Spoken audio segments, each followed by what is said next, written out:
My name is Aubrey Headon, and I'm passionate about military history. So it started extremely early on with my grandfather, Lyle Headon. He taught me the Marine Corps hymn. That was the first thing I ever learned, I guess. I'm Aubrey's grandpa, Lyle Headon, from Creston, Illinois, and I'm a veteran of the Vietnam War. And I'm especially proud of what she's doing in her life.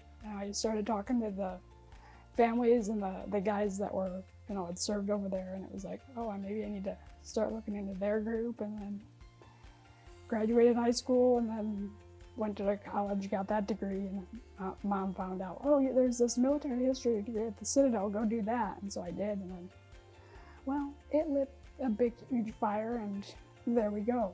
We've done a lot of memorial days at the local cemetery. She's been very involved there as far as helping me set out flags for the veterans. I graduated with my degree in May of 2025. And as time went by, she got more involved in things, and she got me more involved. I'm going to open the Rochelle Area Military Museum, so on the south side of Rochelle. We hope to open the museum next year sometime, either late spring or summer 2027.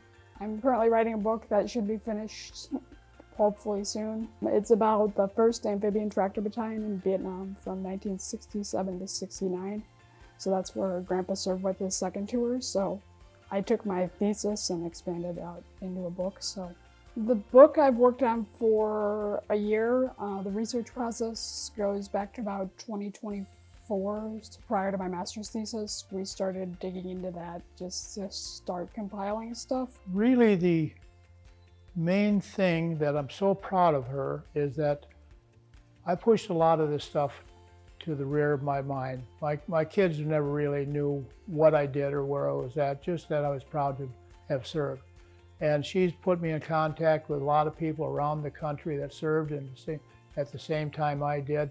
Digging up the stories on people and doing the research, and like I did for Grandpa, I had to go through for my graduation and make sure, because he didn't want to wear his awards, but I'm like, they're wearing them, you don't have a choice. So I had to go through and make sure that they were correct, because he had a set he had made, he's like, oh, I thought I had all these. I'm like, no, you have more than that. Thankfully, that old set broke, so I had a reason to go digging and make sure his were correct for what he actually earned, and he earned more than he thought he did.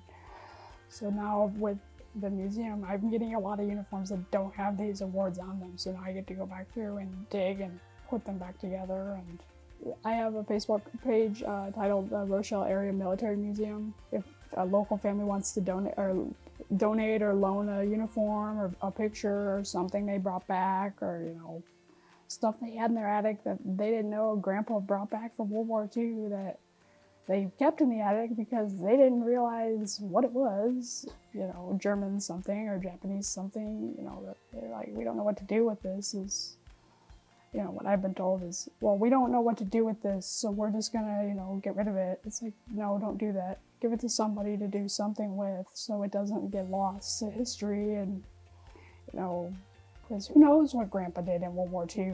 He could have been in D-Day or the Battle of the Bulge, or Iwo Jima. It's like, until you start looking, you don't know.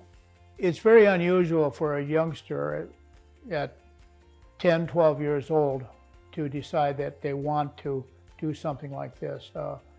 Most of the kids have no relevance of things in the past, but she just picked it up, and I don't know why, but I'm really proud that she did. I know what I learned is, we learned what they call the 30,000 foot view, is what you read in books. But the real view is the guys in the dirt with the worms, and, they have stories that these book writers and, people don't think to look for, like, oh, this day we got, a rocket that took out our whole mess hall because we had a case of, fruit that we considered forbidden, right next to it.